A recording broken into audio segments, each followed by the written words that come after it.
అన్నా క్యాంటీన్లతో పాటు డొక్కా సీతమ్మ క్యాంటీన్లు కూడా ఉంటాయని ఉప ముఖ్యమంత్రి పవన్ కళ్యాణ్ అనడం చాలా సంతోషంగా ఉందని కోనసీమ ఆహార నిధి వ్యవస్థాపకులు వీరంశెట్టి సతీష్, డొక్కా కామేశ్వరరావు అన్నారు. ముందుగా పి గన్నవరం అక్విడక్ట్ వద్ద డొక్కా సీతమ్మ విగ్రహానికి పూలమాలలు వేసి నివాళులర్పించారు. లంకల గన్నవరంలో ఉన్న డొక్కా సీతమ్మ ఇంటిని పర్యాటక కేంద్రంగా అభివృద్ధి చేయాలని మీడియా ముఖంగా పర్యాటక శాఖ మంత్రి కందుల దుర్గేష్ను కోరారు. వందనాలు. ఈరోజు మనం చాలా ఒక తెలుగువాడిగా మన తెలుగింటి అన్నపూర్ణమ్మ, ఆంధ్రుల అన్నపూర్ణమ్మగా ఖ్యాతిగంచిన శ్రీమతి డొక్కా సీతమ్మ గారిని స్మరిస్తూ ఈరోజు ఈ కార్యక్రమాన్ని చేసుకుంటున్నాం. గారికి కృతజ్ఞత తెలియజేసుకోవడానికి కోనసీమ ఆహార తరపున ఈ రోజు నేను ఈ ప్రెస్ మీట్ ద్వారా తెలియజేస్తున్నాం అందరికీ. పవన్ కళ్యాణ్ గారు మీలాంటి వ్యక్తి ఈ సమాజానికి చాలా అవసరం. మరుగున పడిపోతున్న నాగరికత నుంచి జనాల్ని, ఎలాంటి అప్రూపమైన వ్యక్తుల్ని ఇంక ప్రపంచానికి ముందు తెలియజేయడానికి మీలాంటి వాళ్ళు అవసరం అని చెప్పి మేము అందరం అనుకుంటున్నాం. మా చిన్నప్పుడు పుస్తకాల్లో చదువుకుంటే అశోకుడు చెట్లు నాటించను అని అనుకుంటే ఇప్పటికీ కూడా అశోకుడు అంటే ఆ చెట్లు నాటించాడు, ఆయన వల్ల మనం ఇలా ఉన్నాం అనుకుంటున్నాం. అలాగే ఈ డొక్కా సీతమ్మ గారి చరిత్రని మనం ముందుకు తీసుకువెళ్ళడానికి మీరు తీసుకునే ఈ నిర్ణయం చాలా శుభపరిణామం. మీ నోటి వెంట రావడం వల్ల ఏంటంటే ప్రపంచవ్యాప్తంగా ఉన్న తెలుగు వాళ్ళకే కానీ మిగతా వాళ్ళు ఎవరి డొక్కా సీతమ్మ గారు అని చెప్పి తెలుసుకునేంత గొప్ప ఔదార్యంతో మీరు ఈ కార్యక్రమాన్ని చేపట్టడం జరిగింది. అలాగే మీరు డబుల్ ఇంజిన్ సర్కారు నిర్మాతగా మీరు ఈ రాష్ట్రంలో ఉన్నారు.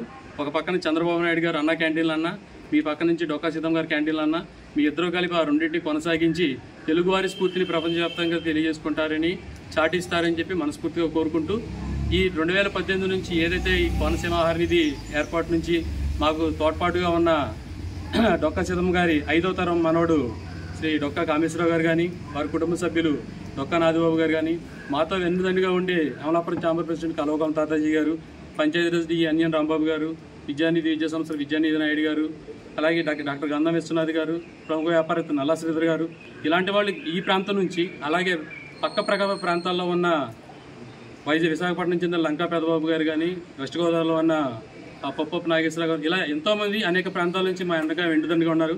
అన్నిటికన్నా ముఖ్యంగా మా కోనసీమ ఆహార నిధి టీం సభ్యులు, అలాగే మా తల్లిదండ్రులు మా అందరికీ కూడా వెన్నుదండిగా ఉండి మంచి కార్యక్రమం చేస్తున్నప్పుడు మీ అందరికీ మేము సపోర్ట్గా ఉంటామని చెప్పి మాతో నడిపిస్తున్నారు. వీళ్ళందరికీ కూడా ప్రతి ఒక్కరికి పేరు పేరుగా కృతజ్ఞత తెలియజేసుకుంటూ, అలాగే పవన్ కళ్యాణ్ గారికి, ముఖ్యమంత్రి నారా చంద్రబాబు నాయుడు గారికి కూడా కృతజ్ఞత తెలియజేసుకుంటున్నాం.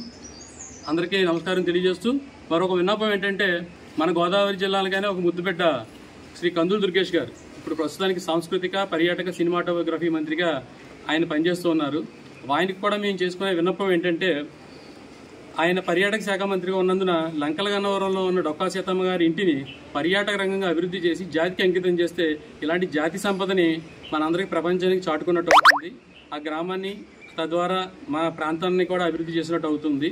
మీరు సినిమాటోగ్రఫీ మంత్రిగా ఉన్నారు కాబట్టి దుర్గేష్ గారు డొక్కా సీతమ్మ గారి మీద మంచి డాక్యుమెంటరీ తీస్తే, సినిమా థియేటర్లో వేస్తే మరింత ప్రాచుర్యం కల్పించడానికి ఈ కోనసీమ ఆహార నిధికి ఈ రోజున పి గన్నవరం మండలం లంకలగన గ్రామం డొక్కా సీతమ్మ గారికి నేను 5వ తరం వారసుల నుండి నేను లంకలగన బ్రాంచ్ పోస్ట్ మాస్టర్గా పనిచేస్తున్నాను 38 సంవత్సరాలుగా. ఈ రోజున సతీష్ గారు వచ్చి ఈ ఆహ్వానాన్ని మమ్మల్ని పిలిచారు. నేను తప్పకుండా వస్తానని చెప్పాను. గతంలో పవన్ కళ్యాణ్ గారు కోనసీమ పర్యటనకు వచ్చినప్పుడు, ఎలక్షన్ పర్యటనకు వచ్చినప్పుడు డొక్కా సీతమ్మ గారి క్యాంటీన్లు పెడతామని చెప్పేసి వారు అన్నారు. ఈ రోజున పవన్ కళ్యాణ్ గారికి నేను ధన్యవాదాలు చెప్తున్నాను. ఈ రోజున ఎన్డీఏ గవర్నమెంట్లో మా చక్కగా నెగ్గి ఉప ముఖ్యమంత్రిగా చక్కగా ఉండేవారు సేవలు అన్నీ అందిస్తున్నారు. మొన్న కూడా కాకినాడ మీటింగ్ వచ్చినప్పుడు పవన్ కళ్యాణ్ గారు డొక్కా సీతమ్మ క్యాంటీన్లు పెడతా అని చెప్పిన వారే చక్కగా చెప్పారు. మా కుటుంబం నుంచి మేము కోరుకునేది ఏంటంటే డొక్కా సీతమ్మ స్ఫూర్తితోటి క్యాంటీన్లు పెడతారని మేము ఆశిస్తున్నామండి.